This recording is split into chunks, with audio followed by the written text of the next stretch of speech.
Welcome.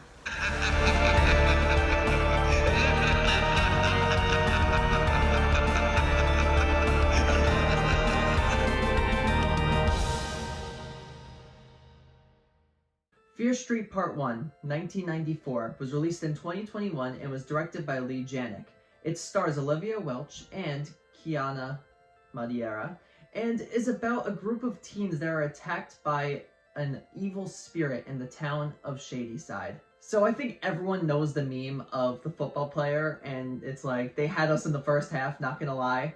Well, this is kind of what I think about when I think about this movie, because the first half of it, I was not very much so enjoying. It was really cringe in my eyes, but man, does that the last half of this movie get so good that it completely did a 180 for me to where I ended up really liking this movie. Now, of course, I still have a few issues with the first half of the movie that I'll talk about, but I'm definitely going to recommend you guys to watch it. The first half of it is pretty cringe. I can't lie. It is decently cringe.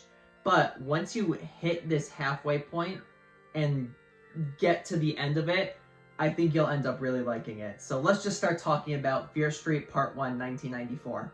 Actually, before we start talking about it, I do want to talk about the series as a whole. Now, it's going to be released Part 1s, 2, and 3 on a weekly basis. We just got Part 1, so next week is going to be Fear Street Part 2. So next Sunday, you'll be seeing a review for Fear Street Part 2. But okay, let's start talking about Fear Street Part 1. So my first positive that I have to say with this movie is some of the acting. There's this one character named Josh, who's played by Benjamin Flores Jr. He was my favorite character. I absolutely loved him. He was so funny. He was great in the role that he was given. There was character development to him. Just everything that I wanted his character to become and that I could kind of see happened. So, just shout out to Benjamin Flores. You did a fantastic job portraying Josh. And I do want to mention, I think his name is Fred Hetchinger. That might not be right. I think that's his name. He plays Simon. Simon was very funny. I was enjoying his performance. And I kept on wondering, where do I recognize him? I recognize his face. And I came to the realization that he was Ethan in The Woman in the Window, and I really did not like him in that movie. I thought that was just overacting and was awful, and in this movie, I think he does a great job. There's been some development outside of movies in terms of his acting, so shout outs to you, Fred Hetchinger, and you had the one line that made me laugh the most that I don't want to spoil, but you were hilarious in this movie. Another pro that I do have with the movie is the blood and gore effects. Now, going into it, I know it was rated R, but it really felt PG-13 in a lot of different areas. I don't want to give a reason why, because that leads to spoiler territory, but we weren't always seeing the blood and gore effects. Now, there was one thing in the beginning that was like, oh, like, that was cool, but then for, like, basically the rest of the movie, we didn't get anything. Until the ending. And oh my god, why couldn't you have this throughout the rest of the movie? The blood and gore effects were really done well. I mean, you could tell that a little bit of it was CGI, just like the tiniest little bit, but other than that, the practical effects of it were done amazing. And there's some other practical effects that were so much fun. And for me, I love blood and gore effects. I think they really make a horror movie because horror movies are mostly killing and psychological, stuff like that. But really, when you're going to have a movie that is a slasher, you need some good blood and gore effects. And luckily, we had that in this movie in the last act. Now, it's time to talk about some cons. And like I've been saying, the first half of this movie. But to be a little bit more specific with that, the decision making in both the characters and the writers. Now, I'm going to start with the characters' decision making. There's points where a character just does the dumbest thing that you could possibly imagine. And I feel like this isn't too much of a spoiler, but there's points where a character will get a weapon and then use it and then just automatically drop it after using it and run away. That doesn't make any sense to me, because one of them has a weapon that would be very useful in any scenario, and they drop it and then run away. I don't get that. That's something I just do not understand. Now, I get the entity that you are facing and why they would do something like that, but just keep the weapon. I don't get that. You didn't know enough about it yet to be dropping a weapon.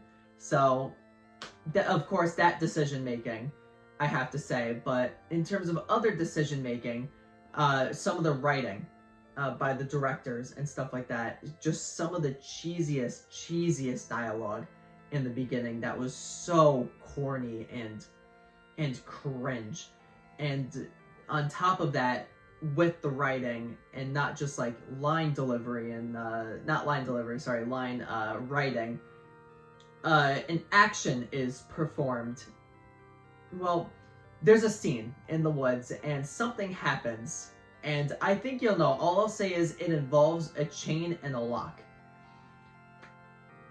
That just doesn't make any sense. This scene just makes absolutely no sense when you think about how many years have passed and everything like that. And I'm really trying not to spoil it, but oh my god, I had to pause the movie at this point and call people to say what just happened because it made absolutely no sense. It was really funny, but it made no sense. And luckily, after that point was where the movie really got good. So that was the last cheesy thing to happen before everything just took off and went. So at least that's a positive that I could draw from it. But man, that scene was really bad. So I know I just went on a little bit of a tangent on the cons that I had, but that isn't to diminish the pros that I had. I think there were a lot of great things about this movie, and I'm really excited for part 2. I think part 2 is 1978. I don't know, but it's going to be released on Friday, so I think everyone should watch it. If you watch part 1, then of course you're going to have to watch part 2. And you can't watch part 2 without watching part 1. I will say that right now. You will be so confused, because the ending of part 1, oh my god, was really good. So if you're watching the series, definitely watch part 2. So overall, I'd give Fear Street Part 1 1994. Hey everyone, so this is Future Ryan talking over regular Ryan in the review of Fear Street Part 1 1994. So I rewatched the movie, and honestly, I really feel like I harshed it with the grade that I did give it. So originally I gave it a 7.5, but on second rewatch, I really think it deserves an 8.5, and the beginning wasn't as cringy as I originally thought, although I do think there are some cringy elements to the beginning. So with that being said, 8.5, not a 7.5, and I do recommend it still. Very funny, very great. There are some very good performances. Definitely deserves a watch. So thank you everyone for watching this review, and be on the lookout for more reviews in the future. If you disagree with me and say that you love the first half, let me know down in the comments why you did, and I can understand why you did. I could see why people would enjoy the first half. It just wasn't for me, the first half of it, but I loved the second half of the movie. So thank you everyone for watching this review, and be on the lookout for more reviews in the future. And with that being said, let's flash forward to the next review.